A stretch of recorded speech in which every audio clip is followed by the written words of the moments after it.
Welcome. Our student board member, Guillermo Molina from Sato Academy, will lead us in the pledge. Place your right hand over your heart. Ready, begin. I pledge allegiance to the flag of the United States of America and to the republic for which it stands, one nation, under God, indivisible, with liberty and justice for all. Thank you, Guillermo.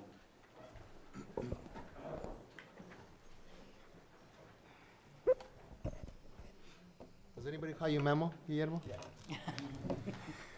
We welcome those who are here for purposes of addressing the board at the proper time and in the order of their request.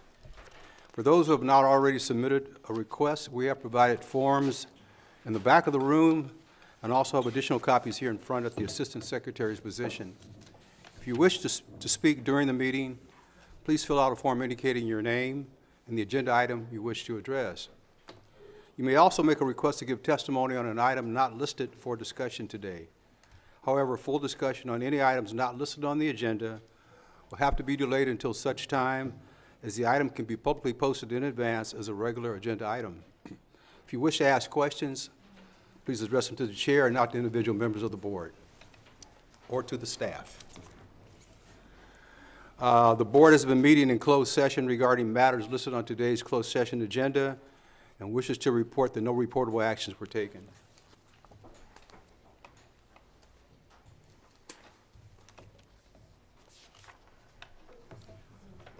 Public hearing.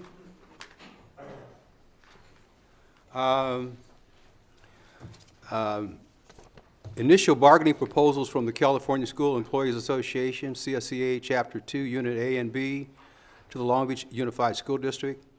Is there anyone here who wishes to speak to this item? If none, we would declare the hearing closed. Initial bargaining proposals for the California School Employees Association, CSEA Chapter 2, Units A and B, from the Long Beach Unified School District. Is there anyone here who wishes to speak to this item? None. Declare the hearing closed. Call for agenda items for separate action adoption. Move approval. No, I have a change. I'm sorry. If we could move number 20, staff report, to follow number 18, communications. You want to move that? Yeah, under we'd like to communications change, first? yeah. We'd like to move the staff report, number 20, right to follow number 18, and then we would go to number 19, public testimony on items on the agenda. Okay. Discussion? Move to approve amended agenda. Second. Discussion? All in favor? Aye. Opposed? Abstentions? The motion is approved unanimously. Approval of minutes? Move approval. Second. Discussion? All in favor? Aye. Opposed? Abstentions? The motion is approved unanimously. Communications, wow. We are going to honor one of our retirees tonight, and very special. And I'll have Mr. Meyer read the certificate regarding this retiree. Well, it's a great honor for me on behalf of the board and our staff and our district to recognize Ray Sharp.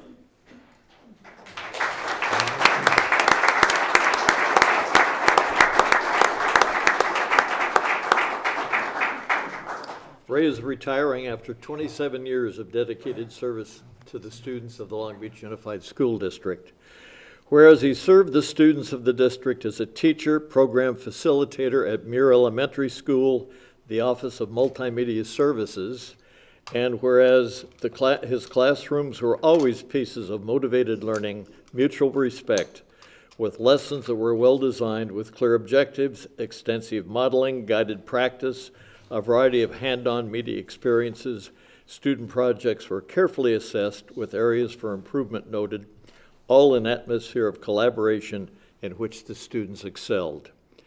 Whereas he was a talented video producer and in his leadership of the Office of Multimedia Services, he was highly effective in navigating significant restructuring in the faces of budget cuts, wisely planning out, implementing a strategy to maintain critical support, while also modernizing the district's communication capability on emerging digital platforms, pursuing innovations that made the most of new technologies.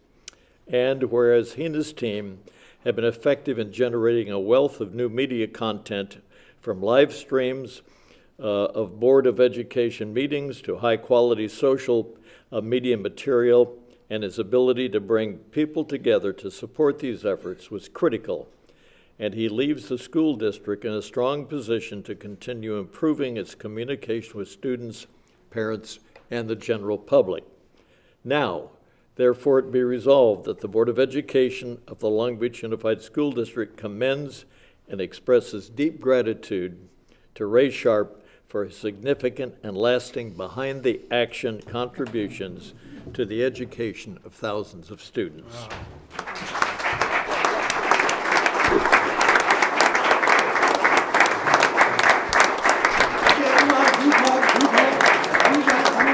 Coming down? How many times am I gonna retire? Right, and you're wearing a suit, so. I know, you don't recognize me. Group hug, everybody in here. We're all hugging. Thanks. I don't think I've seen you this. We allowed to go back? Yeah, we can stand up. You're right.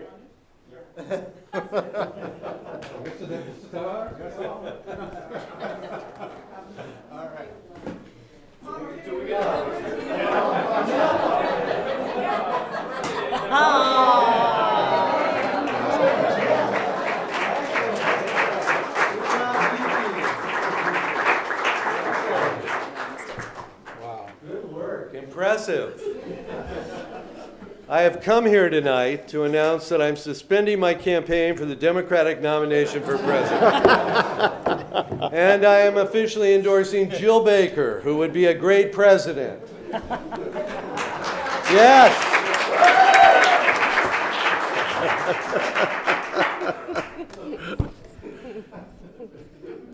Okay, if I start crying, We'll have it on. it's going to happen. I first came to work for LBUSD in 1993 at the John Muir Elementary, and I owe a great debt of gratitude to the fantastic principal, Sue Lagerborg. She showed me how to handle a room full of third graders. You would be surprised how often that comes in handy. Next, I would like to thank the little people, specifically the elementary students I taught at Muir, and the high school and adult students I taught later. Many of those students have gone on to great acclaim, but I would like to specifically mention Jason Robinson, Lat Tan, and Samata Khan, who does the weather every morning on Fox 11 Los Angeles. So tune in tomorrow, you'll see her. After my 2 years in elementary, Jill Henricks brought me to the Office of Multimedia Services, and it's been my home ever since. Kathy Grubb encouraged me to create programming that highlighted the good news that was happening in LBUSD. And since there was a lot of good news, there were a lot of shows. Ed.News, The Forum, The Message, Ed.Sports, and many other programs showcased the student success in the best school district in the nation. Most people don't realize that virtually every school district in the country received a cable TV channel in the early 1960s. Unfortunately, many of those districts cut TV to save money in the 1980s. It took the vision of wise superintendents like Carl Cohn and Chris Steinhauser to keep the LBUSD TV program going. And as a result, we now have a TV streaming capability that is the envy of every other educational organization. I need to thank Chris Steinhauser for placing me in charge of the department when we were on the cusp of the digital revolution. Because of his leadership, the community can watch events both live and on demand that we couldn't imagine providing back in 1993. Along the way, I spent a lot of time moonlighting in adult and voc ed here in Long Beach Unified. And thanks to gifted administrators such as Wayne Zimmerman, we were able to help students develop skills that enabled them to enter careers that are ongoing. Wayne and I both worked for the legendary Max Fraley, who was quite simply the greatest administrator who ever lived. I thank my OMS staff, Cindy Ruiz, Ruben Sosnowski, Gary Marshall, Myrna Aguilar, Rob Floto, Blake McIntosh, and Steve Swift. Their remarkable talents and abilities always make the boss look good. I also need to recognize two former secretaries, Karen Perriman and Pat Wattoon, who were critical to running a successful office. I'd also like to thank the many district officials that I have worked with over the years. They are too numerous to mention, but two that I must recognize are Jill Baker and Ruth Ashley, who are always supportive and grateful for our efforts. Chris FDU is an excellent collaborator and communicator. My respect for him started strong and has grown every year I've worked with him. He, too, is among the best in the country at what he does, and I thank him for his support. I'd like to thank all board members, past and present, for maximizing effective learning and minimizing the politics. And I would like to thank the real powers behind the thrones, Letitia Rodriguez and Lori Betchel.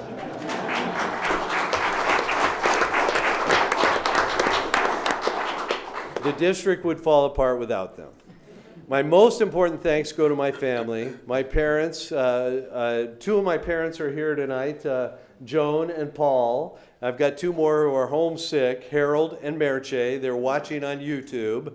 My sisters, Kathy and Michelle, back here in the audience. And the woman who changed my life by becoming my wife, who taught me how to be a husband,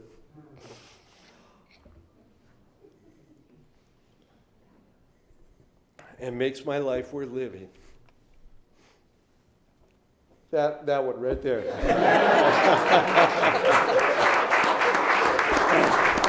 fact, come on up. Come on up here, honey. Come on up. So, how's it going to feel to have me home every day? Every day? Thank you. Good night, ladies and gentlemen.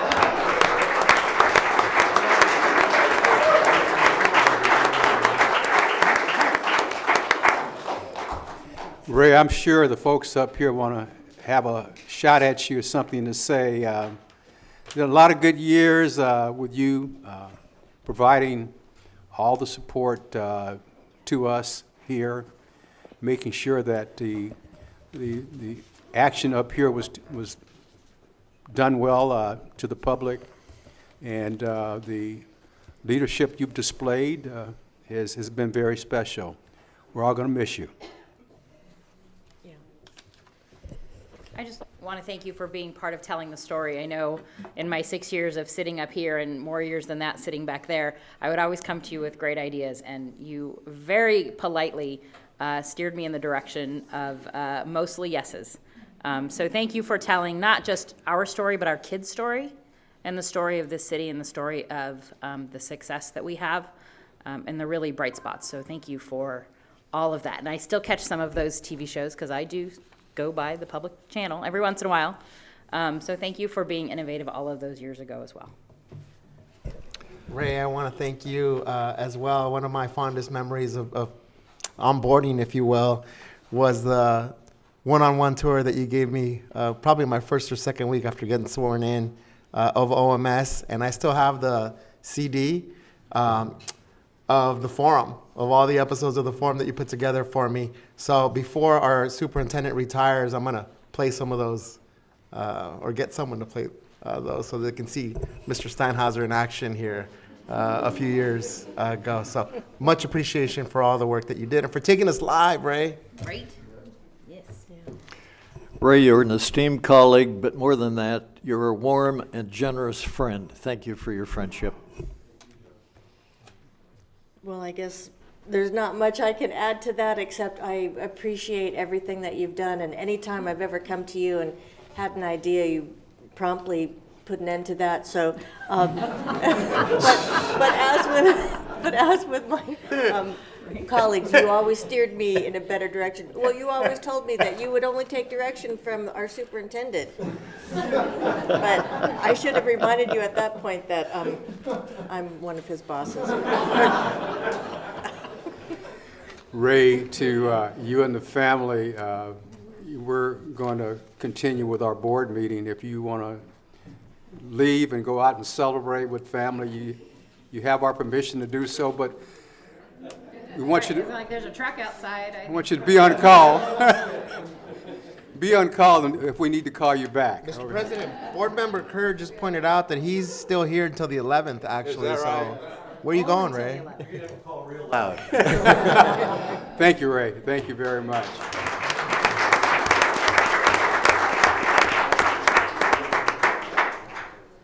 Okay, we are moving staff report up. We have the Jill Baker. Okay. I think I'm going to invite my colleagues Kevin Jackson and Julian Cernuda and Quentin Brown up to the podium to join me for this Mr. Jackson, presentation. we're being asked to come up to, and your colleague to the podium.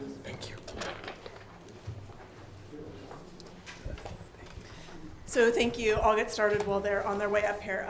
We have a really nice opportunity to feature our collaborative efforts with the city around Census 2020. And while many of you know a lot about the census, we also want to expand this knowledge to our community and make sure that we are really getting the word out about the impact of the census.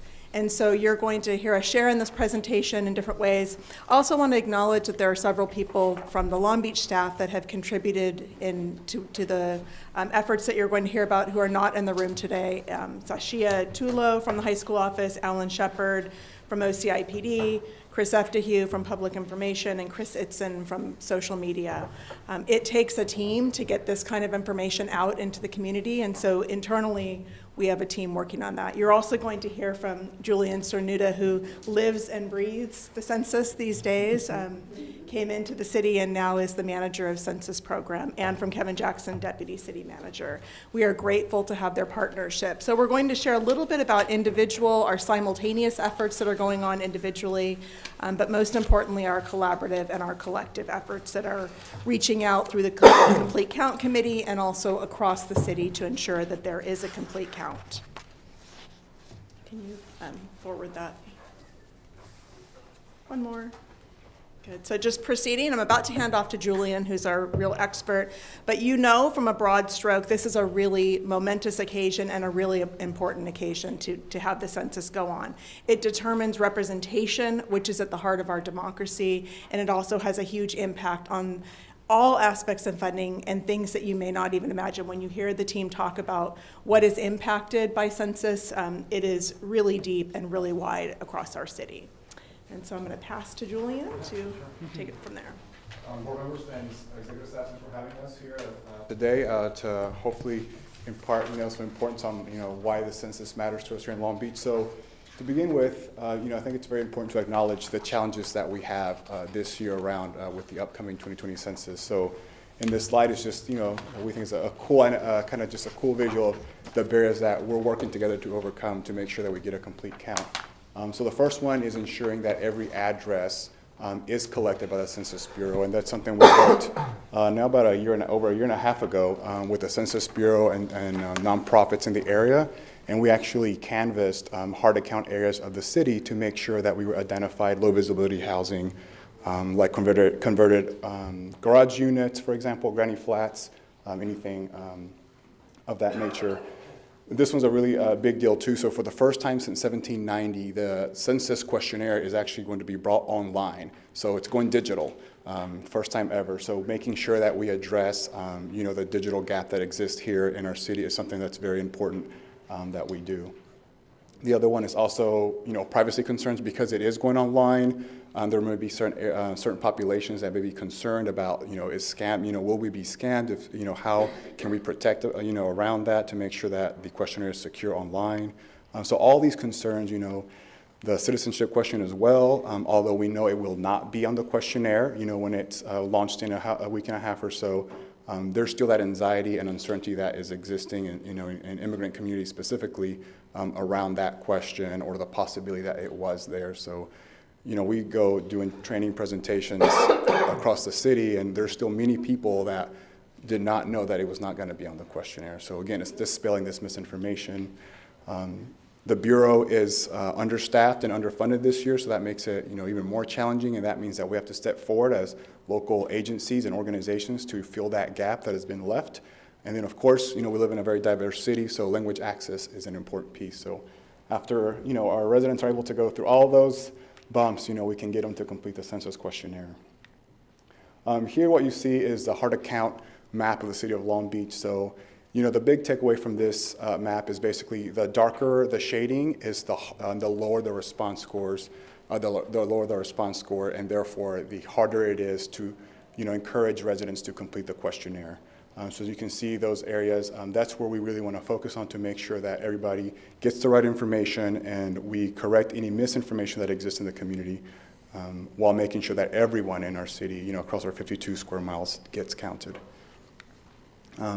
So these are, what we called, I referred to earlier as hard to count populations. So these are just, some examples. When I first started working with the census and I looked at this, I was like, oh man, this looks just like the city of Long Beach. So it's like, I guess we have a really, big challenge ahead of us. But just to point this one out, we do live in the hardest to count state, and the county of LA is the hardest to count county in the country. And as the second largest city in the county, you can imagine that we definitely have, our a good challenge ahead of us. If there is one number that you can take away this evening, I would love for it to be the number 2,000, and that is because for every person that we miss doesn't go counted, or goes uncounted, we as a community, not an organization like the city or the school district, we as a community, as part of being a community member, we lose $2,000 per person per year. So, even one individual, you're looking at $20,000 over the 10-year span of the census, because remember, it only comes around once every 10 years. So you can imagine, you may have a family living in, a converted unit of some type. Maybe they're hesitant to complete it. That's, a few people here, a few people there, another there. You very quickly start seeing the consequences of not having a complete count through what Jill mentioned earlier, which is the representation and the funding piece. So, please take that number away with you if possible. So with that being said, I'll pass it over to Kevin and talk about some of the things that we've been up to at the City of Long Beach. Okay. Thank you, Julian, and good evening, Chairperson Williams and members of the board and executive staff. We're very excited about this opportunity to present to you about what we've been doing on the census for the last, actually, probably 3 years we've been working on the census, and so we're really excited about being at this point where we are moving forward to implement and deliver on all the planning that we've been doing. So I just wanted to spend a few minutes talking about our general approach to the census and what we've been doing for the last several months. So we started this journey a couple years ago with just a call from the mayor for us to exert some really bold leadership on the census this time around. I guess historically, we haven't committed as many resources as we'd like to have in past censuses, and so he really wanted us to really be robust this time around. And so we made a commitment to provide some leadership out of the city manager's office. And as the deputy city manager, I oversee government and community relations, so the census is a project that fits within my area. And so one of the things that, continuing with that, that perspective or that expectation, we decided that, it's important that first, if we really wanted to be successful, that we could make a strong commitment of resources to the census. And so to date, we have committed a little more than $500,000 of city general funds to the census, and then we are leveraging a contract with the county for state dollars in the amount of $322. So a little more than $800,000 dedicated to all the census efforts. We also hired some staffing and to work specifically on the census, and Julian is our prolific project manager, and he's been doing a wonderful job for us. I consider us as having a lean staff, so he's just got a couple people helping him out of the manager's office, but he's doing a fine job nonetheless. And one of the things that we did a little bit differently than we've done in the past, and it's consistent with what is happening in LA and also the county, is we created an expectation that all 23 of our city departments would develop census outreach plans within the existing resources that they have, and then we also asked them to think a little aspirationally about things that they could do if they had some additional resources to commit to the census. And so that was our starting plan for creating a foundation for moving from inside of our organization and outside to the community to create a collaboration to have a successful census. And so another key point for us was to not recreate the wheel if we didn't have to. We wanted to make sure that we utilize all our existing assets and resources before trying to create something brand new to have a successful census. And so over the last couple of years, we've operationalized an Office of Equity in the city of Long Beach. And so we have a number of equity initiatives that we have undertaken over the last several years and built some relationships in the community that we felt would give us a really, really strong foundation for doing some good community outreach. And so one of those programs is our Language Access Program. And so that is, as Julian talked about, is really, really critically important to our census efforts, being that we are such a diverse community here in Long Beach and in the state of California, obviously. And then finally, it was my perspective that, if we really wanted to be successful on the census, and given the enormity of it this time around, we wanted to start the process by making sure we engage the entire community. But we wanted to be an example first, and so we made a commitment to work interdepartmentally, get all our departments engaged, and then to reach out to the Bureau, start working with the Bureau, the state, and the county. And then we made a commitment to move out to the community. And our overall theory was that it was important for us to not only build these partnerships inside and outside of our organization, but to provide some leadership to facilitate cross-sector collaboration once we brought everybody together. So that's sort of the way that we've been working. That's the way we designed it from the outset. And so far, it's been working really good. And so what we came up with was a Long Beach Complete Count Committee, represented by about 40 different organizations from a variety of sectors, community and faith-based organizations, local business, all of our major public health institutions, educational institutions, and so forth and so on. And what we believe that we've created is a collaborative network of anchor institutions in our community that can give us an opportunity to cast a broad net on the census. And so in keeping with our theory of bringing everybody together and working in a collaborative fashion, we felt it was important to do it early so that we can plan together as well as work together. And that we looked at was really a big challenge, because getting all these different organizations together to actually work on a strategic plan that aren't used to working together, we thought that would be a significant challenge, but we knew that we felt that that would be really important and for us being successful. And so over the last 6 months, we've been able to create a unified vision and mission for the census. Everyone counts in Long Beach. We're working together to ensure that each and every person from Newmore and up is counted.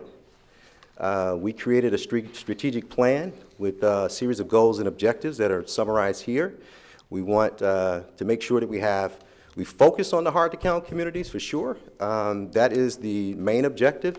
We want citywide engagement as well. And we want to make sure, and we've been working towards recruiting a diverse workforce.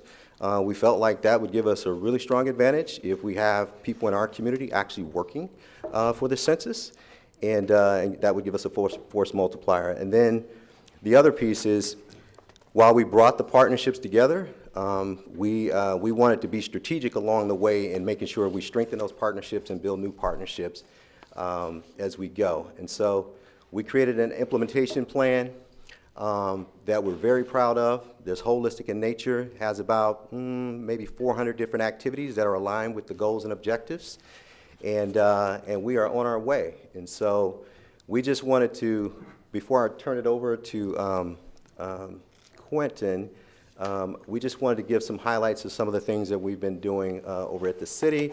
We're very proud of the partnership that we've been able to create with LBUSD, with interns. We now have interns working in the city manager's office. That is very exciting. I keep reminding Julian of that. So, starting this from scratch and to see those young people working in our city manager's office is absolutely amazing. We also are proud of the partnership that we've established with CSULB, with service learning students. We really are proud of the fact that we had a partnership with the community early on to create a complete address list, as Julian indicated earlier. That's the starting point for having a successful census. We've worked with the Census Bureau to meet all their recruitment expectations with our Workforce Development Bureau at the city. And we expect to have, at least from the city standpoint, I think we're going to have more census action kiosks, places where people can get help taking the census. 37 of them at least in libraries and public facilities throughout the city. But I think we're actually going to have more than 37 scattered throughout the community. And we are happy to report that we have initiated a community grants process to grant out over $200,000 in grants to nonprofit organizations to help spread the word about the census. And then finally, there are a series of communications activities, because this is principally about communication, obviously, that all of our city departments are engaged in terms of leveraging their social media assets. We've launched a website recently. We have the benefit of our two public utilities, our water department and our gas department. So we're going to be putting inserts in the utility bills, and then of course all the outreach materials. We're taking responsibility for producing all those outreach materials in partnership with the community, public service announcements, and then of course a couple things there are branding our city vehicles with decals, as well as making sure all of our employees are including information in the census on their email signatures.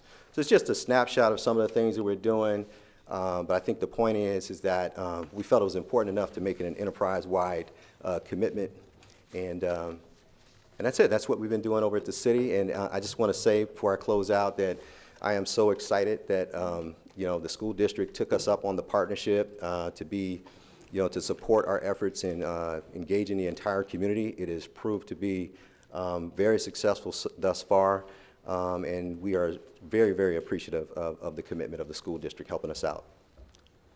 And I'll turn it over to Quentin. Is it Jill? Next slide is mine. So we're just going to give you, simultaneous to the city's efforts, tell you a little bit about what's going on internally in Long Beach Unified. So the next slide just gives you a glimpse at almost $100 million that come into the district that could be impacted positively or negatively by census. The Title I program, nutrition programs, Head Start preschool. But I think that last bullet is the underestimated. Millions of dollars that support all families in housing, health, and nutrition, both during the school day and after school hours that are determined by the census count. It's kind of obvious, but just to say it, everything that our families experience in the city can be impacted by the census. One slide forward. And then just to give you some of the language we're using to help staff understand the significance of the census. So on that left-hand side, you see the why folks should be involved, and then some of the key points that we're using in our internal communication when you look on that right-hand side and what is impacted by census. Lastly, before I pass back to Quentin, the all-district communication. So we have taken several opportunities to communicate with all of our school staff. And as the census date comes, for you to know that our family resource centers are all equipped with questionnaire assistance kiosks with information, and the staff has been trained in how to support families in taking the census. But more importantly, every single school office, they are not census administrators, but they are a place where our families can take the census. The school staffs know, the secretaries and other office staff know that if a family comes in with their card, they can get on the Chromebook right there in the office and use that to take the census. So every single one of our schools is a place where someone can walk in and take the census. And that's was part of our commitment to making sure that we impact every part of the city. Okay, good evening, board members and executive staff. For our teacher and administrator engagement, we're very fortunate that the U.S. Census Bureau has provided some wonderful grade level appropriate materials and activities for all of our students across our district, from our pre-K to K students and K through 12 students, and also our adult students as well. Just the other day, we had a couple people from the U.S. Census Bureau actually come out and visit some of our CDC centers and provide them with materials for that grade level so that they can get an understanding and a foundation of what the census is all about. We also, a couple weeks ago, had a couple of members from the regional U.S. Census Bureau come out and actually do some trainings at our DCAC meeting and our DLAC meeting as well. And in a couple weeks, we're going to actually have them come out again and do some information at our parent university format. And then lastly, Dr. Baker thanked Alan, but I want to really thank Alan Shepard again and he's our history social science curriculum lead. He was able to contact every single K through 12 history social science teacher and actually provide them with resources and activities so that all of our students can have access to the census and understand the importance and the reason that we do it. So I want to give him a special kudos. And then we asked all of our students and teachers across our district just to make sure that our students know these three foundational things that you see up here. Everyone counts. Everyone needs to be counted in our system because this actually is to show fair representation across our land, especially in the House of Representatives, because once the census is taken, those numbers stay for 10 years. And then lastly, it's a constitutional mandate, okay, which happens every 10 years. And as Julian said, it started in 1790. And I'm very, very proud of our associated student bodies, not only at the high school level, but the middle school and the elementary levels, because they have really helped us do a great campaign across all of our school sites. They've done workshops via rallies and assemblies. I've actually been in classrooms where they've done some module work, so I was really, really proud to see that. And I want to thank Chris Itzen for kind of leading that charge. And I won't take Julian's thunder away. He'll tell you a little bit about our big event coming up in a couple weeks. But we've also put out information to our high school students and let them know that if they want to become census takers, they have that opportunity as well. And they pay $25 an hour, so I was thinking about it after 4:30, I was thinking about joining it. Can we apply for that soon? For you, after November. And lastly, special kudos to Chris Itzen, who's a wonderful social media guru who has put out wonderful information every Sunday about the census and just kind of updating us through Twitter, Facebook, Instagram, and of course, our ASB students. And we're also utilizing our Pathway Ambassadors as well. So they've done a great job, and these two young men have led me, and I appreciate both of you. Okay, thank you. So of course, we couldn't leave you without getting some nitty gritty and specific dates and some good takeaways. So this is just a very simple timeline of a very high level overview of what the census timeline looks like for us. So beginning March 12th, that is just 8 days away. That's just kind of crazy to believe that. Everyone that lives in that has an address, so like a traditional dwelling unit, apartment, townhome, single family unit, anything like that, they will receive an invitation from the Census Bureau, which is going to be in the form of a simple postcard or letter. Basically, in the letter, it's going to have a code, a unique code that's tied to the address, not the individual, because the Census Bureau does not know who lives where. They just know that an address exists. That's very important to understand. So you'll get that correspondence in the mail. It'll basically say like, hey, resident, please take this code with you and put it in the census website and complete the questionnaire. It's only 9 questions. I'm going to say 9. Did a training today, and somebody thought I said 90 questions. So 9 questions, 9 questions. And it takes, anywhere from 5 to 10 minutes, depending on the size of the household. And the questions, it does ask for your name and your telephone number and just demographic questions as well. So people have the opportunity to participate in the census beginning March 12th, and then April 1 is Census Day. So you will hear, all of us through the Complete Count Committee partnerships, the media, the county, the state, the Census Bureau, you'll hear, and to encourage people and drive everybody to the questionnaire on Census Day, which is April 1. that's the kind of message we want to provide. If people by chance do not complete the questionnaire by April 1, it's okay because the census questionnaire timeframe is actually runs all the way through the end of July. So, you know, certainly encourage people to complete the questionnaire as soon as possible, preferably by April 1, because that helps the Census Bureau out. But if by chance they, you know, toss the first invitation away, they'll get additional reminders, and they'll actually get the paper questionnaire at the very end on the fourth and final reminder, but they have all the way to the end of July to complete that. And then if you do not respond on your own, then you run a very high likelihood of somebody coming to knock on your door, and that'll be the Census Bureau who will assist you in completing the questionnaire. The questionnaire can be done, just to be clear, you know, online, in person through the enumerator, but also on the phone, and then obviously sent in the mail at the tail end. So this is what Quentin was very nice about and didn't steal a thunder, but we're, as a Complete Count Committee, planning basically a kickoff event on April 2nd.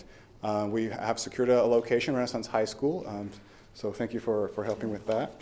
And with the time change, it's changed from 10 to 11, but we will provide additional details. We're still working on finalizing the agenda, but definitely we'll share that information with you. And just note the amazing rocket that is on that slide.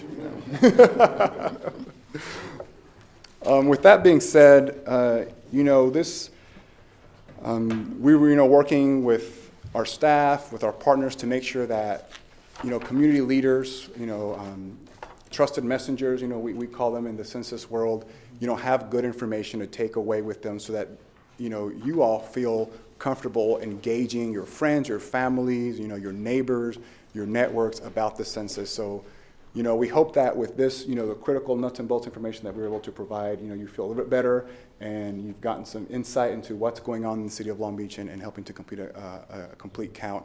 Because you all are, you know, obviously leaders and also trusted messengers. So please, you know, think about the role that you play in the community and your role in informing residents that, you know, the census does actually matter. Just because it comes around once every 10 years doesn't mean you should, you know, disregard it. It touches us every day, as Jill mentioned in the very beginning, through, you know, better roads, better sidewalks, education, hospitals, healthcare. So it runs the gamut. So, you know, take that with you if you don't mind.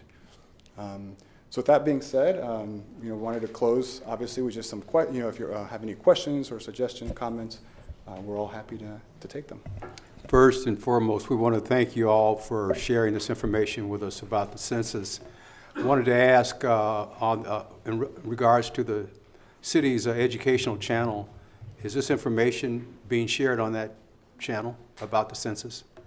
So yes, we are fortunate, as Kevin mentioned, we work with all departments, so including our technology and the TID, Technology Innovation Department, and through LBTV, we've been able to create like public service announcements that we're going to be airing and sharing with our partners, just to, you know, pump through all our channels to make sure that people hear about it and the importance. Questions? Yeah, I have a few technical questions that I think it would be important for our community members, particularly in our hardest to count communities in our service area to hear. But I want to give a shout out to Kevin, Julian, Augusta, who's not here, Joy, Lean and Mean team, and then on our end to Jill, Quentin, and all the staff that have really put this together. And even though Kevin said 3 years, really the last 6 months have ramped up. All right, nice thought there on the 3 years, Kevin. But my technical questions are, given that, you know, this thing goes live March 12th, not everyone, you know, may know that they can do this thing online. And then, you know, after the 1st of April, enumerators will start coming out, particularly for folks in our hardest to count communities. How will they be able to identify someone coming to their door and that it's the real deal and not either a scam or Homeland Security and or some other entity, and who they should open up for? Sure. So concerning the security piece, the Census Bureau does not share information with any agency. What they tell us is they say, think of us as a black box that's only one way. So we only receive information and we do not share it out. And that is with any agency. So local, federal, or state, they cannot share that. The census takers also take, a lifetime oath to basically not share the information that they see while they're assisting in the questionnaire completion with our residents. If they were to violate that oath, then they do face a penalty and also jail time, if that were to happen. And the other piece as well is, it's called the 72-year law but basically what it states is that your information will be sealed for 72 years, and only after the 72 years passes will it be released. And that, you might ask, oh, why 72 years, or why does that happen? And a lot of people use that, you may say like Ancestry.com and everything, so that information is released, mostly for like research purposes to see how individuals come. So that's the security piece. How you know that it will be a true census taker is that they will have a badge. They did not want to share it with me because, to reduce duplication, all that. But basically, it will have a watermark on there of the Department of Commerce, and then it will also have a unique ID code to that census taker. And that census taker should be very happy to provide you a telephone number that you can call, which would be the Census Bureau, to confirm that that is in fact a census taker. Boiler point, kind of how do you protect yourself, is that the Census Bureau taker will never ask you for financial information. They'll never ask for a debit, credit card number, who you bank with, anything like that. They will never ask for your social security number. They don't need that to complete the questionnaire. And then also you will never get an email from the Census Bureau prompting you to complete the questionnaire. So those are some, 3 good key boiler points to keep in mind to make sure that you are in fact completing the questionnaire form from the Census Bureau. Thank you, Julian. And related to this, we talked about the importance of the census being able to be done online now. And again, inevitably, a lot of folks we can encourage, motivate, cajole if we have to make sure the folks do it. But things happen, right? You lose your code. You may not have received it in the mail. You may have moved.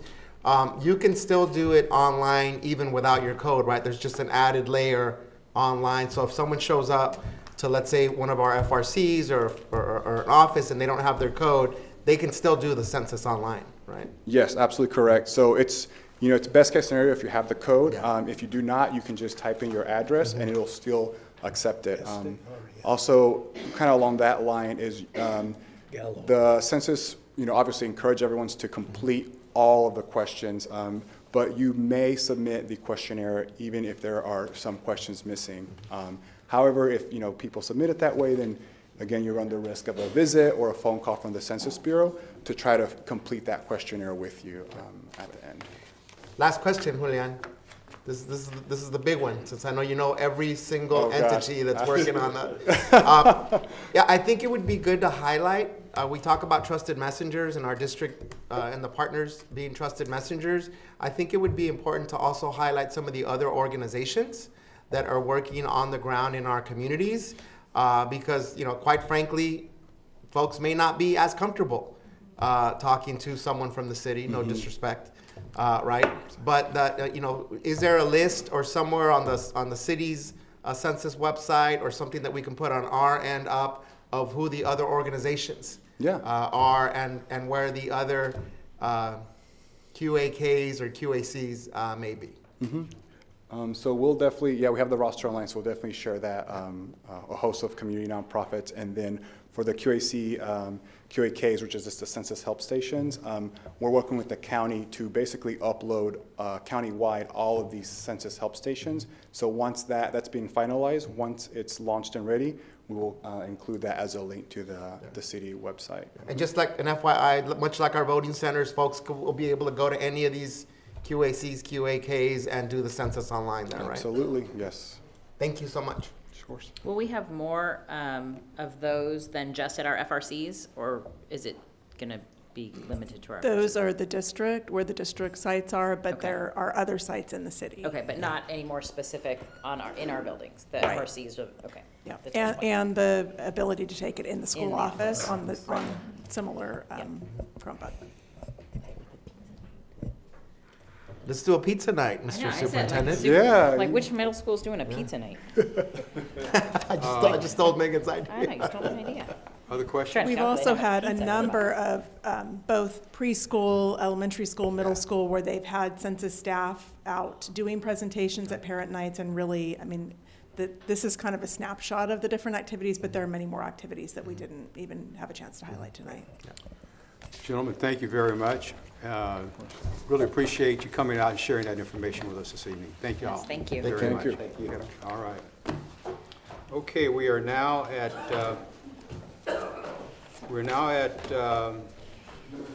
21. public testimony on items listed on the agenda. I have no request. Move right into public testimony on items not listed. And for those of you who are going to speak tonight on items not listed, please note that as a board, we cannot comment on your presentations, but rest assured that we are listening to every word that you say. With that, let me ask Amber Va to come up.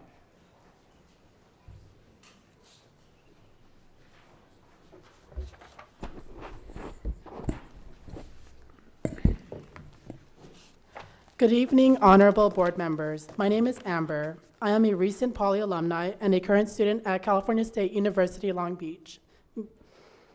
I would like to bring up to the LBUSD Board of Education about removing Jeff Jacobs' teaching credentials in LBUSD.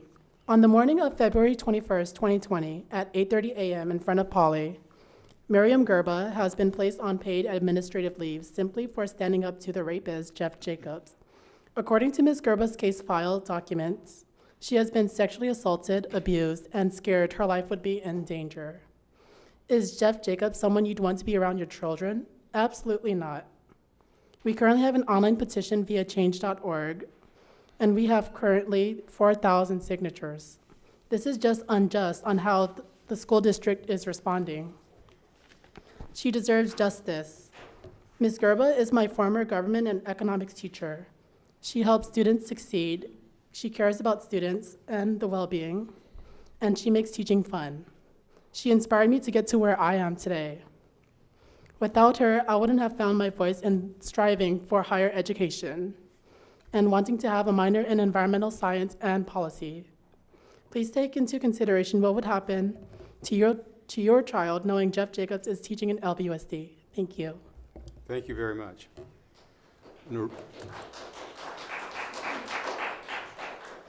I may have a little trouble pronouncing this name. Nariv Hernandez Herrera.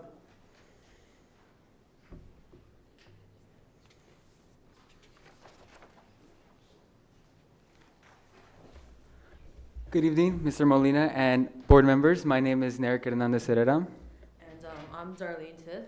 And on behalf of Sato Academy, we are here to announce that our annual Elementary Engineering Day was once again very successful, and honestly, it was a blast. Our Dragons were able to introduce basic engineering concepts to over 3,000 elementary students across the district. I would like to formally thank you for allowing us to do this activity that not only promotes equity and access, but also exposes science and engineering concepts to students from all socioeconomic backgrounds. As a child, I myself didn't have an opportunity like this, so it definitely makes me happy to be able to go back to my old elementary school and see my old teachers and be in their shoes for a split second, and honestly, I owe them an apology. Every year I see kids that are inspired by the activities they do, and then there's always a kid who comes up to me and says, I want to do this when I grow up. So I once again thank those of you who came and for giving Sato the opportunity to give back to our community. Thank you. Thank you. Guillermo, was that part of your presentation tonight? Did they steal your thunder? Just a little bit. But Just a little bit, though. Thank you both very much. Thank you.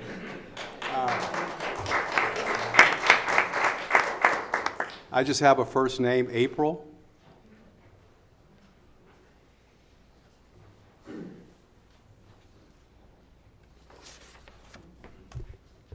Oh boy, this is scary. I wanted to speak on behalf for Ms. Gerba. My name is April. I am currently a Long Beach City College student. And once I found out that Ms. Gerba she lost her job, I was completely sad and devastated because I am a victim of sexual assault. And one day, I couldn't even step inside my class. She wrote a little note. She said everything's gonna be okay, and to talk to me after class. that conversation changed my life. She made me see that me being me shouldn't have to change. And that's why once I heard Ms. Gerber lost her job, I got sad because Polly is my home. She makes it feel like home. Additionally, other teachers as well. And so I would like to have Ms. Gerber back to work at Long Beach Polytechnic High School. And yeah, that's all I wanted to say. Thank you. Thank you very much. Michaela Hoover? Michaela?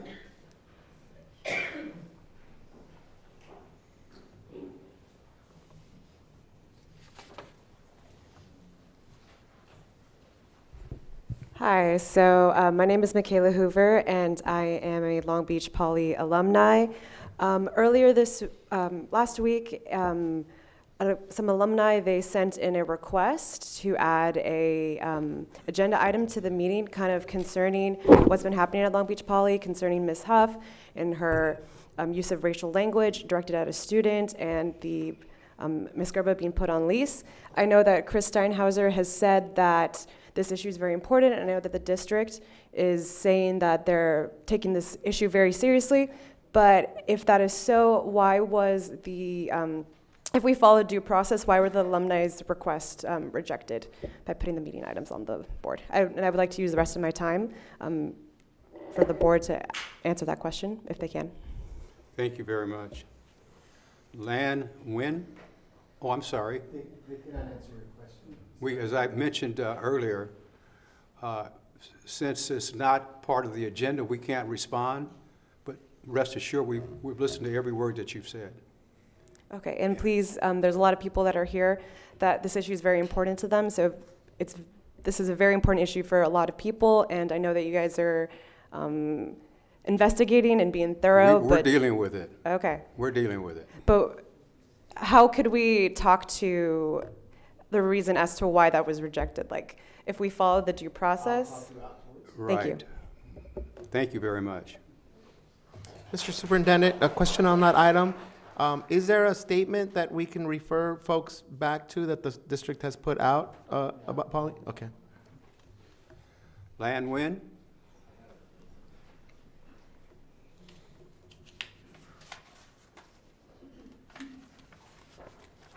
Thank you for pronouncing my name right. That means a lot. Hi, everyone. My name is Lan Nguyen, and I teach ethnic studies at Long Beach Poly High School.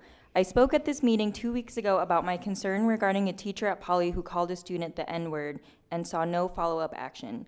I collected and delivered signatures and letters from 150 Poly alumni expressing their concerns. I am thankful for your confirmation that you received the petition, but I'm disheartened by the lack of dialogue or action.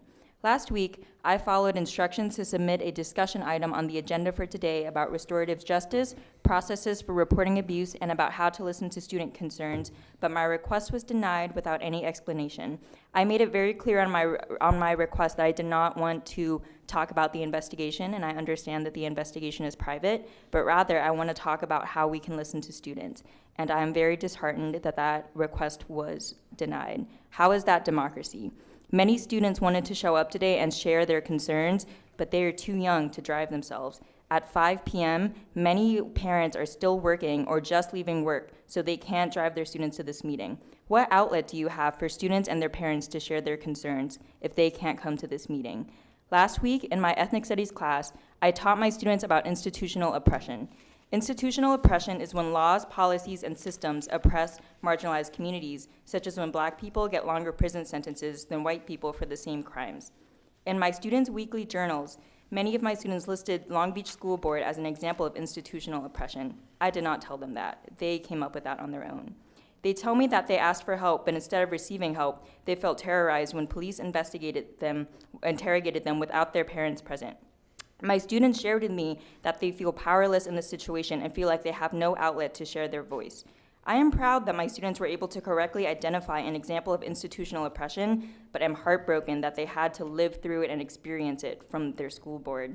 In my class, I'm trying to empower my students to participate in democracy and to vote, but they tell me that it feels like it won't make a difference. And to be honest, It's hard for me to tell them that I believe in democracy when I tried to participate and my request was denied, and I'm limited to 3 minutes to share with you today and cannot receive a response. Today, I'm here to tell you that students are feeling disheartened, unsafe, and uninspired. I have talked to many of them, and they're unable to get here today because of the situations that I shared earlier. I'm asking you to make space for them to be heard, and I'm asking you to make them feel safe. Thank you. Thank you.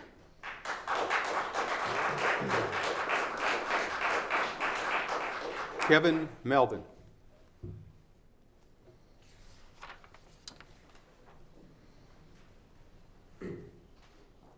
Hello. Much like other people here, I'm here to talk about recent events at Long Beach Poly with Ms. Huff. Several students have come forward saying that she used racial slurs as well as physically abusive behavior towards them. And I just think that the inaction is like Lance said, disheartening. I think it's important that we listen to kids and young adults when they report abuse, and it's the responsibility of those in power, people of the board, to see that they do everything possible to end that abuse. Sending a teacher back to the classes in which they've wreaked the havoc is not a way to put an end to that abusive behavior. We have to consider the well-being of the students in this class, the classroom. Like Lance said, they feel voiceless right now, and it's easy to see why, because not a lot is being done.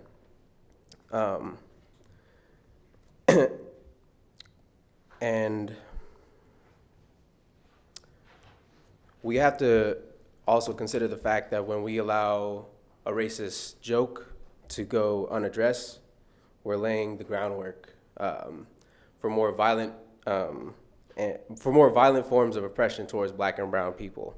It starts off as a joke, and then it leads to physical violence, et cetera, institutionalized racism, basically where we're at today.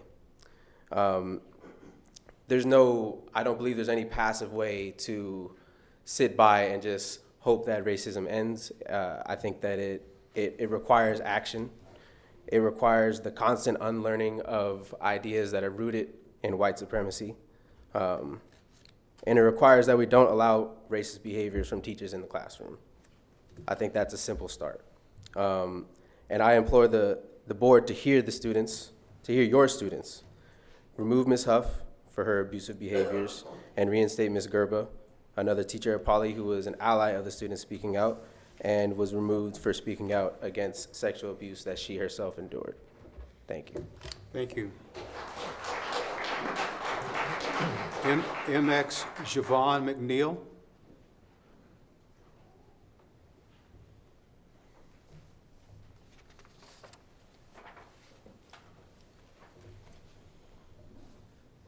Good evening, everyone. My name is Javon McNeil. I'm an early career research scientist and a poet. And I was brought here today by a headline from the Long Beach Youth written publication Voice Waves regarding the students of Poly High School protesting cruel punishment, sexual misconduct, and other behaviors from authorities in schools that do not belong. As a former student of the Long Beach Unified School District and a graduate of Cal State Long Beach, I care deeply about the conditions of the schools which house the majority of our youth. More and more, as we speak, we have more youth than adults in Long Beach, as we know. I come with my own lived experience of unfair treatment on the behalf of who I was as a problem child and simultaneously someone who retained a 4.0. And tonight, I speak on the behalf of students who have experienced trauma in the school district that has or has not been fairly resolved. The only way we all can begin to resolve these issues is if we actually listen to these students and give them the platform they deserve. If they are not seen or heard, they will revolt. In this age, students can communicate quickly and in numbers. Misconduct will no longer hide within the gates, and we need to, again, listen to our students. We need to listen to their needs and concerns about these injustices and allow them to reframe the restoration that they're looking for. Thank you. Thank you. Estefania Gallo. Estefania Gallo.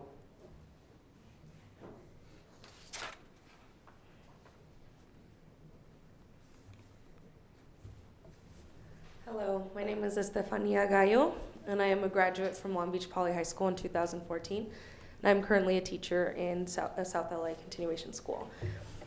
I would just like to echo what a lot of my Long Beach family has already said about what's going on at Poly with Ms. Gerba, and I would just like to reiterate that writing a memo to the public about the investigations is insufficient. Talking to my friend after the meeting is insufficient. Students dealing with extreme cases of racism, sexual assault, and watching a teacher who spoke out about sexual assault and defend their racism getting dragged out of the school is psychologically damaging. It is absolutely insufficient to not allow public comment on this, to not look out for the students' needs in terms of psychological welfare.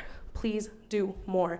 Please do better. And as an alumni who cares deeply about the youth, because the youth are carrying our world and doing our work and have a voice and will be on this planet for much longer than any of us, they deserve all the respect and care. And as an alumni, we will continue to come to these meetings. We will continue to speak on the internet. We will continue to talk and speak and do the work that we need to do. Thank you. Vanzadar Easley.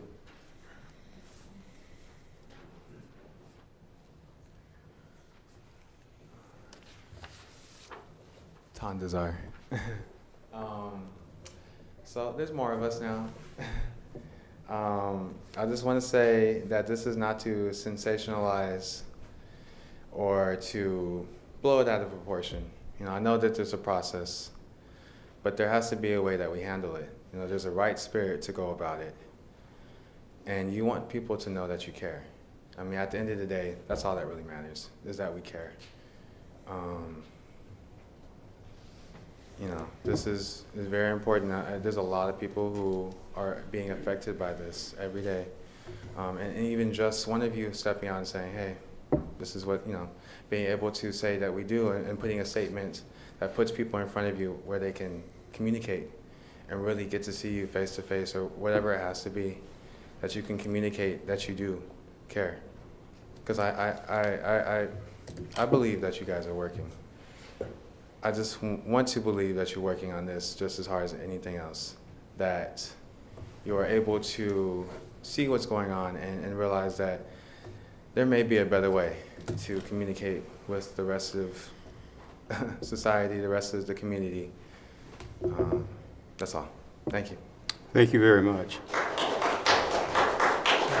Jordan Nguyen. Jordan Nguyen.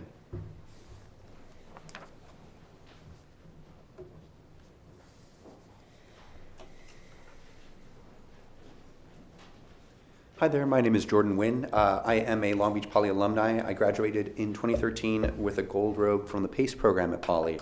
I'm very proud of Poly High School, and I frequently, in my work, reference their motto, enter to learn, go forth to serve. Our motto is a dedication to service of all peoples, a call to action to take what you've learned and bring those lessons and values with you into the world. Miriam Gerba was my 9th grade government and politics teacher, and was fundamental to teaching me the value of Poly's motto. She taught me the importance of civic engagement in creating change and pursuing justice. Justice not only takes spirit and courage, but the action to get things done. It is why I'm here today, and I'm so deeply engaged in serving my community by aiding those whose voices are suppressed and ignored. To achieve justice, speaking out boldly and engaging in the civic process is vital. It is why I'm here today at this board.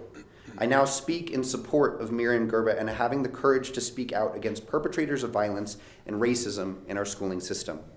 Gerba is standing up for our young, bright students at Poly. She stood up for students of color, for queer students, for survivors of sexual assault and violence. Racism, sexism, homophobia, and violence have no place at our schools, and perpetrators of these things should not be welcomed as teachers at our schools.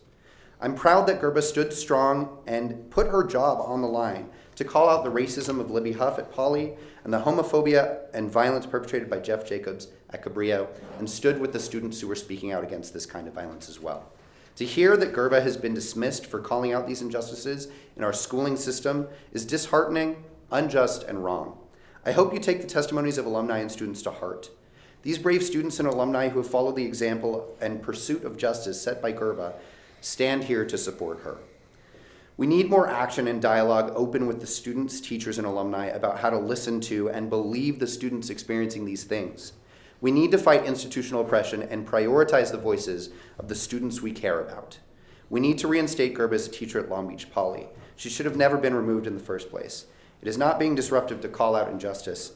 It is an inspiration to students past and present. Thank you very much. Thank you. Again, for all of you who came out to speak tonight on the issues that you were concerned about, we appreciate it. And again, we can't comment as a board, but please understand that we hear every word that you're saying. So thank you all very much. We're now at business items, personnel. Mr. Meyer. Thank you, Dr. Williams. I present the following proposed actions prepared by the Assistant Superintendent of Human Resource Services, approved and recommended by the Superintendent. Appointments 91, leaves of absence 7, abandonment of position 2, termination of service 1, resignation 7, retirements 4, amendments 1, and these pertain to the classified and exempt personnel. Certificated personnel appointments 12, and service changes 66, leaves of absence 6, releases of temporary contract employees 2, resignations 4, retirements 8, amendments 1, and I move approval. Second. Discussion. All in favor? Aye. Opposed? Abstained? The motion is approved unanimously. Instruction. Move approval. Second. Discussion. All in favor? Aye. Opposed? Abstained? The motion is approved unanimously. Finance report A. Move approval? Second. Discussion. All in favor? Aye. Opposed? Abstentions? The motion is approved unanimously. Finance report B. Move approval. Second. Discussion. Yes, Mr. Chair, I recuse myself from participation in Finance Report B on the consent calendar. I have a potential financial interest under Government Code 1091 and 87100. My husband works for a subcontractor who has done work for the payees. All in favor?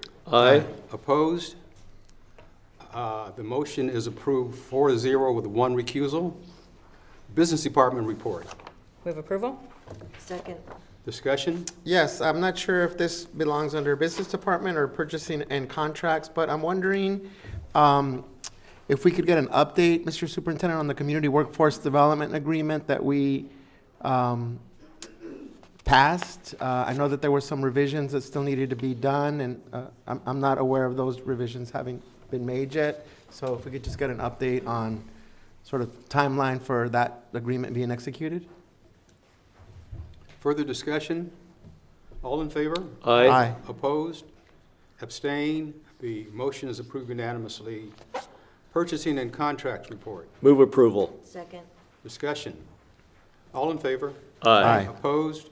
Abstain? The motion is approved unanimously. We are at superintendent items, student readmit. Yes, Mr. President, members of the board, staff's pleased to recommend that student 740 be readmitted to schools within the school district. Move approval? Second. Discussion? All in favor? Aye. Opposed? Abstentions? The motion is approved unanimously.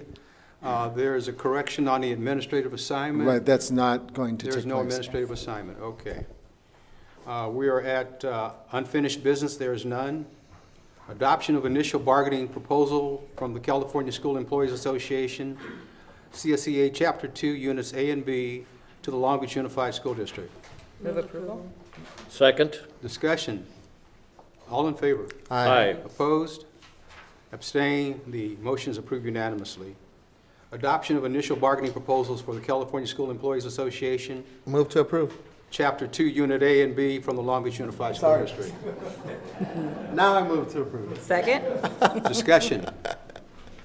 All in favor? Aye. Opposed? Abstain? The motion is approved unanimously. Second interim financial report for Board meeting schedule. The board meeting schedule. Oh, Sorry. board meeting schedule. Move approval. Second. Discussion? We're just changing 2 dates in June meetings, right? Correct. Just shifting a day on one week and 2 days on the other, so Correct. plenty of time for people to Yeah. adjust their calendars. Further discussion? All in favor? Aye. Opposed? Abstain? The motion is approved unanimously. Second interim financial report for 2019-20. Move approval? Second. Oh, wait, Okay. do we have This Renee or is someone discussion, bringing it up? Yumi? I can speak to it. Discussion. Yes. There we go.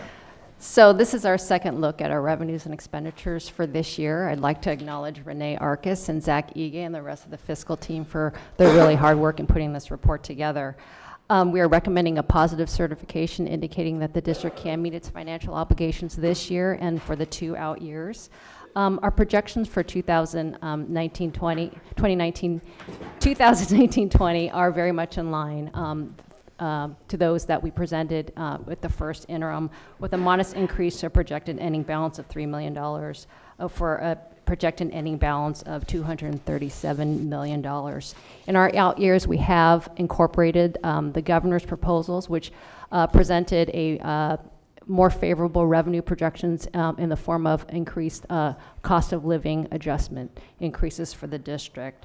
But we are continuing to show deficit spending that will begin next year of approximately $14 million due to continued declining enrollment and increasing costs, such as our increased contributions to the STRS and PERS retirement systems. And that deficit builds as we project further out. So we await the governor's May revision when we hopefully will have more clarity on the governor's revenue proposals, particularly in the area of special education. So he had proposed additional funding for special education. We just don't have the detail on that proposal yet. So we will incorporate those numbers into the budget for 2021, which we'll bring to you in the June timeframe. Thank you. Discussion? Yes, one of the themes at our Superintendent Selections Forum has been to highlight the fact that we have a healthy fiscal district. And I think it's important to highlight, Mr. Superintendent, given that we do have a superintendent process underway, given that we have an uncertain national and state budget climate, how important it is to maintain reserves in light of what Yumi just pointed out, that we will be in deficit spending next year. So could you provide a little bit more context to that, just to remind folks on why it's important to stay fiscally sound and what the impact of deficit spending has on our reserves? Sure. Many of us remember the Great Recession, and in the Great Recession, we lost over $300 million. And so over a period of a couple of years. And so what happens is that school districts are required by law to have certain reserves. The requirement by law for us is 2%. That does not even equate to half of our payroll for 1 month. So our minimum reserve is 2% of this district's budget. Our monthly payroll is $45.5 million. And people sometimes forget that Long Beach Unified is the largest employer in the city of Long Beach. We employ 10,000 people. So when you start deficit spending, and as Yumi just stated, it's going to be $14 million, then it grows to over $30 million very quickly. And because of not things that we're doing, things that we are strapped with. So for example, our STRS and PERS contributions to health, to retirement are going up about $8 million a year. And so they will go to cap out with new increases to about $56 million when it's all said and done, compared to what we were paying about 7 years ago. So healthcare goes up, our special ed care costs go up, utilities go up. So when we're deficits, with declining enrollment, like we are losing approximately 1,600 students a year, would you say? So that's a lot of money. That's close to $18 million of money. So what we have to make sure, and we've done a good job here, I believe, is building out 5-year budgets. The county requires us to do a 3-year budget. So we do 5-year budgets because we do not want to start programs here and then take them away from those that we're serving, who are our students. So it's really, really important for us to watch everything we do. As you all know, this year our poverty rate, according to the data that we have, went down 2.8%, which is a loss of millions of dollars to this district. And there are districts surrounding us right now that are laying teachers off counselors, wiping out music programs, athletics. One school district up north wiped out high school athletics for now all ninth graders. So we don't ever want to get in that situation. So it's important for us to have reserves, and it's important for us to watch everything that we do and to have this long-range plan. So I'm very proud of what the board's done to be fiscally prudent, but also to spend your money wisely. You have added hundreds of positions, counselors, teachers, all kinds of things to serve our great students here in this district, and we will continue to do so. But what we don't know is the future. So for example, the stock market just went down over 2,000 points, 12% the other day, the last week, and California gets a lot of money from very wealthy people, and they pay capital gains, and that money comes in April. So I'm going to be watching very carefully the tax collections in April to see what happens, because in the May revise, we might get a lower amount than the governor said in January. We might get the same, or we might get a little more. We just don't know. So I think it's prudent upon all of us to spend our money wisely, to watch this. And I can't commend the staff enough here for the budget here truly is a living budget. So once the board adopts it, it doesn't mean it's done, because they actually make adjustments on a regular basis. So I thank you for that. And I'll just follow up on that. So I know you spend time researching other districts' budgets and surrounding districts' budgets. So we have a pot of positive certification saying we can pay our bills. Are there districts around us that do not have positive certifications on their interims that they're looking at right now? And just give us a scale Yes, of there that. are approximately, I believe, 45 school districts that either have a negative or a qualified budget, which means they can't make their budget. They may not make their budget for the 2 years, or they may not be able to make their budget. There's a handful of districts right now that are making, West Contra Costa, for example, up north is making $40 million in cuts and laying hundreds of people off. Oakland is making $20 million of cuts. Manhattan Beach is making cuts. There are dozens of districts. Sweetwater just made $20 million worth of cuts, took out high school counselors and other programs. So this is the tip of the iceberg, because this is what's considered the good time. School districts are receiving more money, but the problem is declining enrollment, increased costs in retirement and healthcare and special education. So I was at CSBA last week with about 25 other districts represented in the room, and the discussion around the budget was that while on the surface it looks like it's a great education budget, I think the reality for almost all the districts in that room is that even though there's more money going into the budget, everybody's making cuts for next year. That it's just not enough to maintain some of the services. There's some specialized dollars that are going into places, but that it's a real issue for districts across the state from what I talked to folks last week. So thank you to Renee and the staff in Business Services for keeping us in the loop. And I know that they made changes from the last time because they point them out to us in the business department meeting. So thank you. Further discussion? All in favor? Aye. Opposed? Abstained? The motion is approved unanimously. The next one is a information item, selection of new superintendent of schools. Ruth? Sure, Mr. President, I'll just give you a brief update. So we are in the heart of Phase 2 with public outreach and conducting our community forums. We had one last night at Renaissance, and I won't steal your thunder about talking about how well that went. But just to briefly mention that we've already been to Cabrillo, Lakewood, Jordan, Wilson. Last night, Renaissance, we went just a little bit beyond 8 o'clock. So we had quite a few speakers.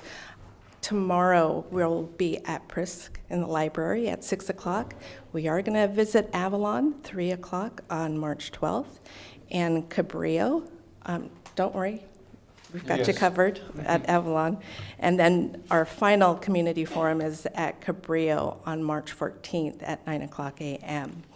So we have the online thought exchange that we've talked about. That ends this Friday on March 6th. The application deadline is on Monday, March 9th. Our first advisory committee meets on March 16th. And there's definitely been some common themes that have come out of these community forums. And I've got about 10 different district community stakeholder groups that I've either already conducted or will be happening within the next week and a half. So the top theme that has come up from folks who have expressed themselves on what they want to see in their next superintendent, the number one thing is equity.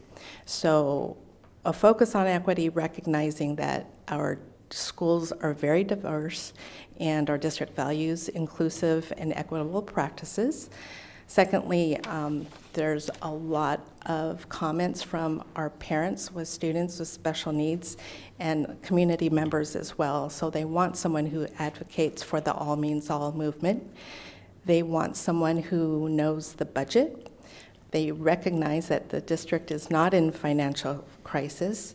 And lastly, somebody who leads with respect, integrity, and civility. Thank you, Ruth. Any questions? Yeah, Ruth, would it be possible to get the thought exchange, the actual like web address, if Chris Itzen could send that out via social media? I know you can click through on the superintendent selection, but for folks who want that at their fingertips, perhaps there's a way to do a text message that we've been doing about the forums, or an email that could go out that has that direct link that someone can click right there so that they've got it at their fingertips. Sure, we can get that out on the school messenger as well, Great. so that will be pushed out. And I through would that just add, medium. if Board Member Kerr is okay with this added request as a part of that, that we do two simultaneous links. One is the thought exchange, but the other is the link to our YouTube where they can actually see the forums and then respond to the prompts that are being provided at the forum, so that we have some consistency, not in terms of perspective, but in terms of what kinds of things folks are contributing to that selection process. I think it would be helpful if they haven't had a chance to see the forums. Yes, we could do that. Thank you. Further questions? Thank you very much, Ruth. We are now at report of board members. Start with our student board member, Mr. Molina. Did he leave you anything else to say, or did he take it all? No, I still have stuff to say. Good evening, Mr. President, members of the board, executive staff, and members of the community. My name is Guillermo Molina Jr., a senior at Sato Academy of Mathematics and Science. Like the members of the board, I currently serve as an elected member of my community as secretary of my student council. And I am also heavily involved in health occupations related clubs on campus. I'm currently a member of the Sato HOSA Future Health Professionals chapter, and I'm president of the Sato Red Cross Club. In addition to this, I currently intern here at the main district office with Darren Mashburn, the district webmaster, and Chris Eftihue in the Office of Public Information. And just a more personal project that I'm currently undertaking is starting a composting program on campus with the help of our school's green team and the support of my biomedical innovations teacher. Sato has provided for me numerous opportunities, both inside and outside the classroom, to gain essential leadership and life skills that I know will benefit me in college and in my future, regardless of where I end up. From getting to take charge during our 10th grade interdisciplinary roller coaster project, which required weeks of work across all our classes, and this huge presentation to Cal State Long Beach professors and students, to more recently getting to visit 22 LBUSD elementary schools and interacting with nearly 3,000 students for Engineering Day, getting to teach them basic concepts through fun activities to hopefully inspire them to maybe consider Sato as a future school and a career in STEM in their futures. My school has also allowed me to take what I've learned and apply it across all my classes. For example, in my biomedical innovations class, we're currently wrapping up our bone unit, which involved doing preliminary research on bone structure and how bone fracture heals. We're doing an experiment to test the effects of an acidic environment on bones, putting bones through a stress test to see how different forces applied to the bones leads to different fractures. And now we're working on fixing a fictional patient's bone through the use of VEX components in a sort of like simulated orthopedic surgery situation, combining our biomedical classes with the engineering concepts we've learned in past courses. Being involved in clubs outside of school has also been extremely beneficial to me. I've become heavily involved in my Red Cross Club, and through that, I've been able to make lots of connections with other service-oriented students in the Long Beach area, as well as many adult volunteers in the LA region. I've been involved in the planning and execution of 3 on-campus blood drives to collect a running total of nearly 140 pints of blood, with more on the way this upcoming April. I've also been extremely lucky to get CPR, first aid, and basic life support certified at no cost through the Red Cross Youth Corps program, and staff first aid stations at the Pasadena Rose Parade alongside EMTs and EMRs. So that involved getting to Pasadena at 3 a.m., staying till about 2 p.m., getting to walk for most of that time. It was good. And thankfully, my station didn't see anything major, just some people with allergies and a few scratches. Socially, Sato is the perfect place for me. True, we aren't as large and constantly bumbling like some of the larger high schools, but I feel as though there's so much more Sato offers to its students. I've made incredible friends and memories over the past 4 years, and I feel so comfortable there with the peers as well as the staff. The teachers and staff there have always been so kind and supportive, and I've been so lucky to be able to trust many of the teachers with more personal details of my life when I have been stressed or anxious and dealing with situations at home. Overall, I'm really happy I chose to go to Sato. Being a first-generation Mexican-American with parents who never completed any schooling beyond the 5th grade, I feel really fortunate to go to such an inclusive school. It's given me the opportunity to feel equal to my peers because a lot of them grew up having really strong connections because of who their parents knew or because of where they grew up, stuff like that. And going to Sato, getting to go to these conferences with industry professionals and make these connections in the district and people working in hospitals and all that cool stuff makes me feel equal to them. So I know Sato and the district have prepared me well for a successful future, and I'm excited to take charge of my life and make a lasting impact in the world. Thank you for that.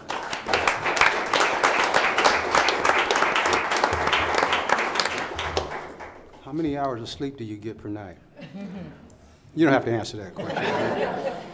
But very interesting work ethic and all the things that you're involved in. We know you're going to do some great things going forward.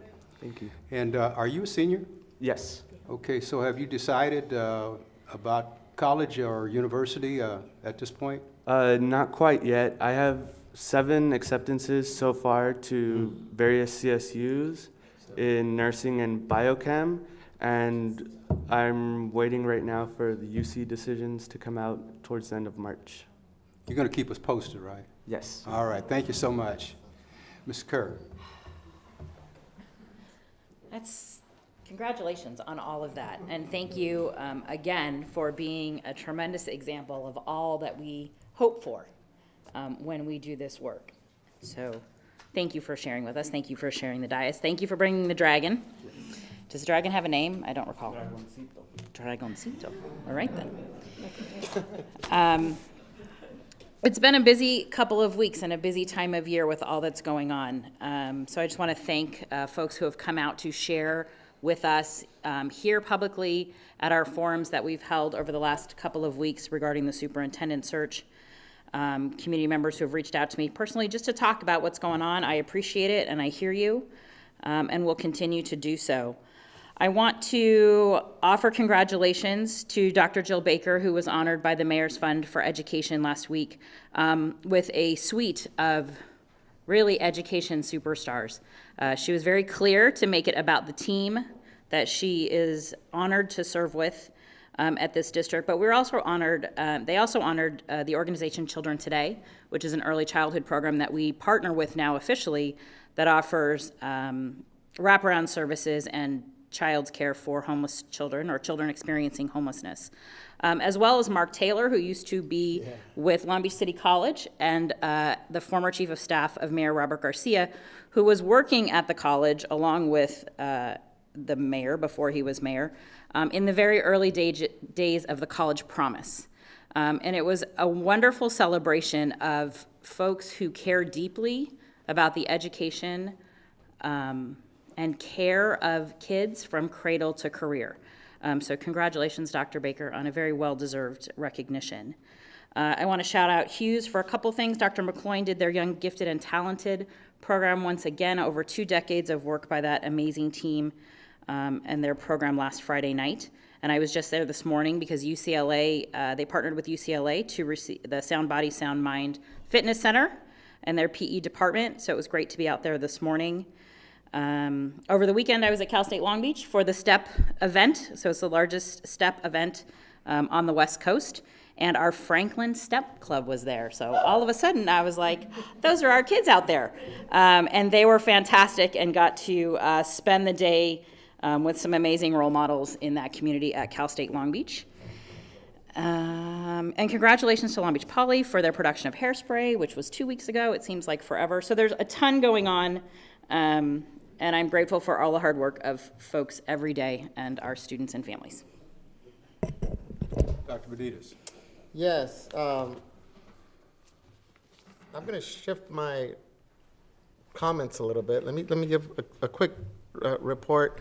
One budget related. We do have an impact on decisions that help to provide funding for our schools.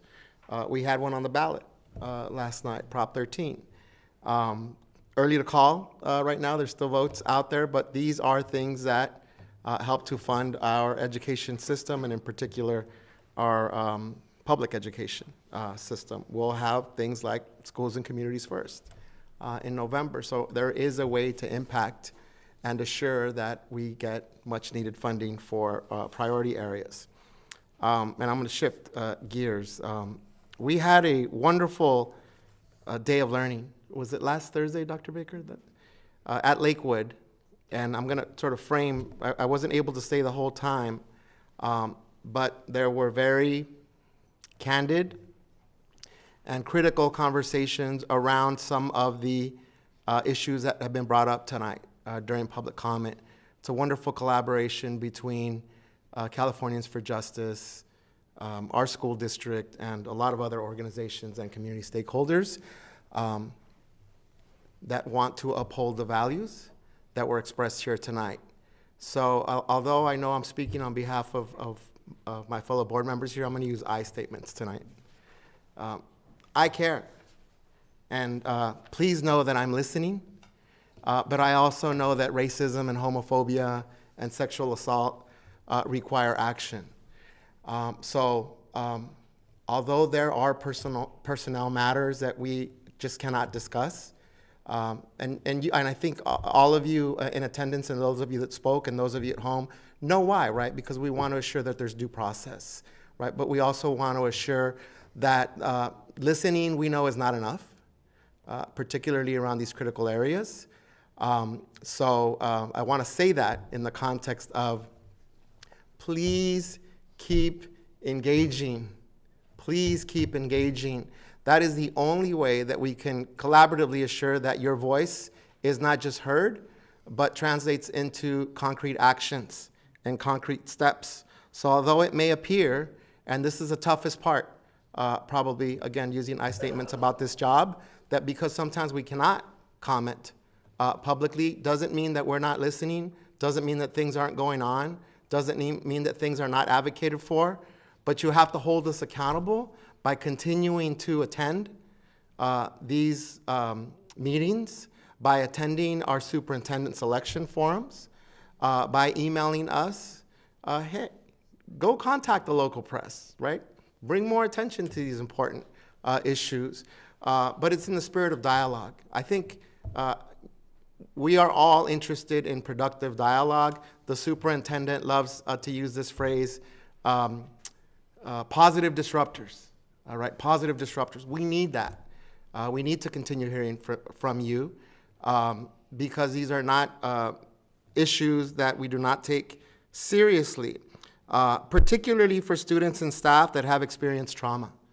All right, and unless we continue to listen and continue to provide spaces, and even when they're not spaces, for you to fight and advocate for those spaces, to force everyone involved to listen, including ourselves, but it's also, again, in the spirit of having a shared vision around humanity, around social justice, around inclusion, around fairness and compassion and caring.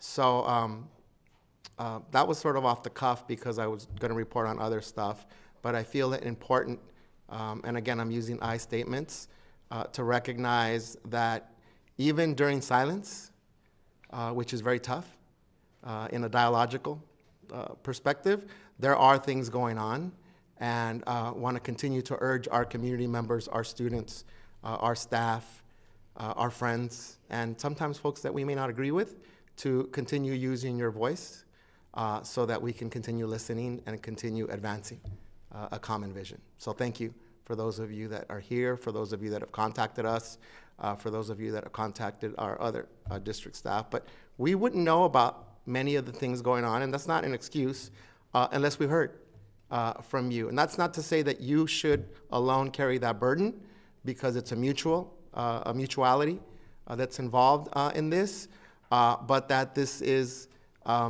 historically one of the ways that disenfranchised, marginalized, oppressed communities have had to claim power and claim space, and that's speaking to power. So again, just off the cuff tonight for those of you that are listening to this. Diana? Well, I'll just say I appreciate those comments. I also echo the sentiment that it is tough to listen without being able to engage, and to let them know that we care, that we are listening, that your opinions are very meaningful, and then also, you know, on another note, to hear our wonderful student rep, Guillermo, talk about all the opportunities that you've taken advantage of is so heartwarming, because that's what we set out to do. What we really set out to do is offer the same opportunities to everybody, no matter where you come from, or what your background is, or you know, who your parents are, who they know, or what they've done. And it makes me so happy to hear about your personal success within our system. And so it's kind of been a roller coaster evening in that sense, because we have what works best, what's working well, and then where we need to extend more work. And so we take it all in, and we are working on that, because that's what we should be doing. So just to lighten it up a little bit, I want to also congratulate Dr. Jill Baker. That was wonderful that she was honored, and she did accept on behalf of her team, and kind of uplifted everybody around her. That's how she does things. We've had a busy couple of weeks, and some really wonderful things happening. We had a Black History Month celebration that I really wanted to talk about, because our Hughes principal, Mr. Ed Samuels, spoke. He was the keynote speaker. He talked about the Harlem Renaissance. He gave kind of a brief history of the Black experience, and he kind of highlighted the need for another Renaissance, and he challenged everybody in the room that it start here in Long Beach. And he was such a powerful speaker, so impassioned, educating everybody in the room, really uplifting everybody, inspiring everybody. That was such a fabulous event. Every year it's a wonderful event to attend, and I have had the honor to attend, and I appreciate that so much. Also, I attended a math night and book fair at Gompers. It was a family night. It was an organization called Mathnasium. They actually came here and passed out flyers. And I think that's wonderful to have a family night that highlights things like literacy and math. So math games in one room, book fair in another room. Let's see. Also, the AAUW had a STEM career conference, and 250 of our middle school females were able to attend. There were breakout sessions. There was a keynote speaker, Ms. Sathya Che, and she talked about her strategies for succeeding. She came from a very impoverished background, but she was able to become a success because of some core beliefs, perseverance, loving yourself, taking risks, and surrounding yourself with supportive people. And the overall message was that education equals opportunity, and that's what we're all about. So that was a fabulous event. Also, Read Across America on Monday, March 2nd, celebrating Dr. Seuss's birthday. I did some elementary school hopping, and I started at Longfellow in Miss Meadows' first grade class, I believe, and then went over to Lafayette and read in a few classrooms. First grade, kindergarten, and TK, they are adorable. To have kids smaller than kindergartners, hard to imagine. They're very receptive audience. That was a lot of fun. That's also something I enjoy every year. And then this morning, I had the pleasure of attending a drum circle with Dr. Baker and Mr. Natterchwal. Because I believe he has one child there, or maybe two, and two children there at Los Cerritos. And we were on the stage of the auditorium. Everybody had a drum, and because of the wonderful instruction of the music teacher, Miss Vinard, I'm pretty sure I can read music now. Don't tell her. But that's my report for tonight. Mr. Meyer. One of the issues in being next to last is all the eloquence has been used up, so I'll be brief. First, I'd like to recognize Amona Merlo, the principal from Sato Academy here. Thanks for being here. And you have a busy week coming up with WASC visitation, isn't that correct? I'll be there. Support you, you bet. The Wilson Town Hall on February 24th was quite a success. Thank you to Ruth and Yumi for being there and Letitia for being there and supporting. We had some parents speak, and they were listened to very carefully, and I think things are going well. The Black History Celebration was indeed a rare treat to hear Ed Samuels speak about the Harlem Renaissance and a Renaissance in Long Beach, and to hear Dr. Felton Williams sing. I mean, that was a real treat as well. So he sang what a difference a day can make, and it was very well received.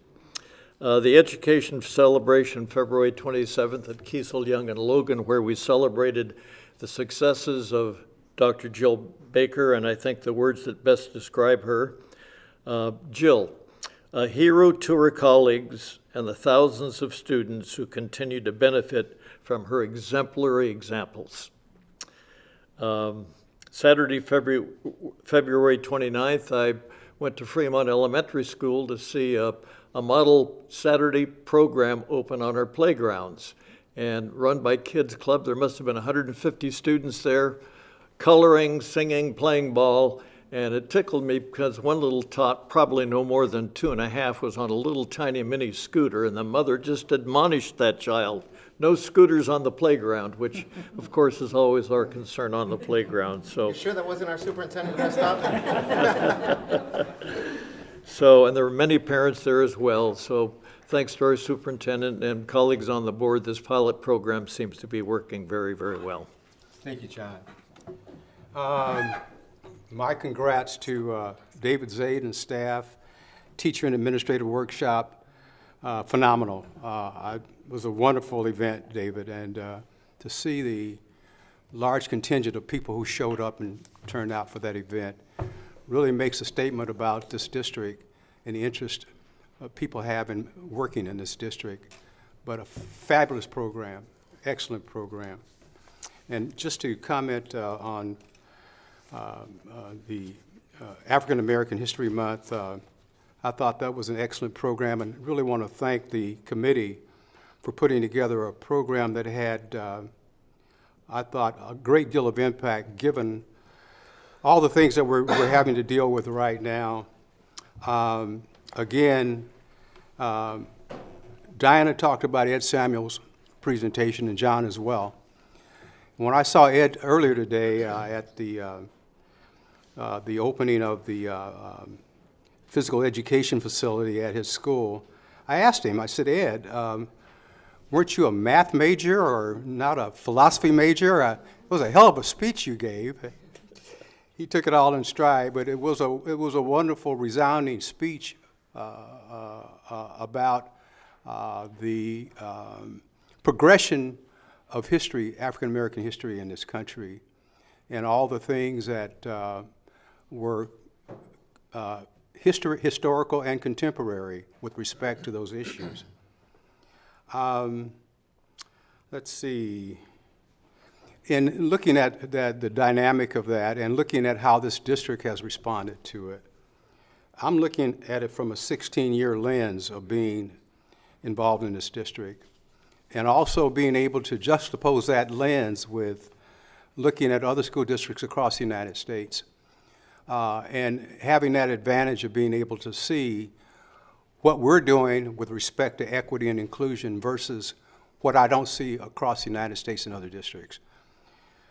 I have seen a lot of movement in this district in terms of programs, in terms of hard messages, training to speak to the issue of inclusion, and the work that our administrators are doing to move that forward. For the folks that think that we're sitting on a dime when it comes to race, these are hard subjects to have in a lot of districts. And I've seen administrators who've tried to move the dime on this subject of race lose their jobs in other districts because their parents of means don't want to see resources shifted from certain parts of their district to other parts of the districts that are in dire need of help. And I've seen that over the years in a lot of districts across this country. So to have the force of conviction here in this district to tackle this issue, and we do have things that happen that transpire in this district, but I'll tell you, they are not as catastrophic as what I've seen across this country. We've done a lot of good things here, and we continue to do a lot of good things in this district, and people need to really appreciate and understand that. My last item is I want to congratulate Lisa Halbert, Doug Halbert's wife, who just completed her doctorate. Thank you. Superintendent's report. Yes, I have a couple items. One, I want to publicly thank Millikan High School for hosting NBC News today on a very short announcement. NBC News is going to be doing a documentary on how Long Beach uses the SAT and other programs to bring about equitable practices for our young people. And so that will be airing in May, and so I'll let you know. And one of our students was interviewed, as well as a couple classroom teachers, and they were doing a beautiful job. The other part, I want to piggyback on what Mr. Myers was talking about. This last Saturday and every Saturday from now until the end of the school year, we launched our what they're calling Super Saturday program. And we had, it's at 16 schools. It's actually on our website. I'll just name them here. Barton, Bernie, Chavez, Fremont, Hart, Holmes, McKinley, Mann, Oropeza, Powell, Roosevelt, Signal Hill, Smith, Stevenson, and Willard. And so any students can go to any of these schools. It's a drop-in program. And I just have to share a story. As I walked up to Oropeza on Saturday, and if those who don't know the school, you really can't see inside the school because of the fencing the way it is. But I heard all this productive, good noise.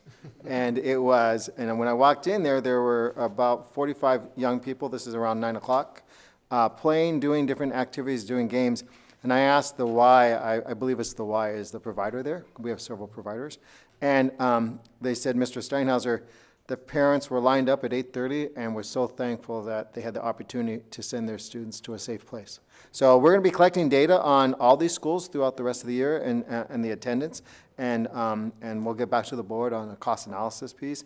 But I do want to thank the board for encouraging us to do this, and it is spread throughout our community. And then the last piece is, we'll put this on our website too, an article just came out today Ed Week just did an extensive, over a month ago, they were here talking to our kids, talking to our teachers, talking to our administrators, how Long Beach, again, in the sense of equity, can do what it does. In this area, they were really focusing around mathematics. How is it that our district can prepare more young people, like the young man that we have here, to those great programs and to get into those colleges of their choices.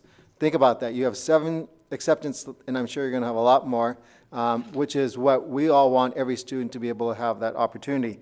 So it's a 12-page article. It is just great, and it makes you really, really proud of what everybody does every day. This is not a perfect system, but this is a system that is striving to become great, and I really appreciate that. And as a grandparent of kids who will be coming here really soon, it's amazing how fast kids grow. It's kind of scary. I'll be coming to Education Celebration myself, so as a participant. I just can't thank you enough because it's amazing. This is hard work, as you all have said. It's never going to be done, so I don't want people think it's ever going to be done. But to our students, I can't thank you enough for what you do each and every day to push us. And we'll just continue to strive to do our best for everybody. So thank you. Thank you, Chris. We're now at announcements. I have one. It's that time of year. The Harmony Project will be putting on a joint concert featuring the students of Harmony Project North, South, and West. This coming Saturday, March 7th at 10:30 a.m. at the Andrew Osmond Performing Arts Center at Poly High School. If you have not been to a Harmony Project concert, you should definitely go. It will be a full house and there will be a reception after.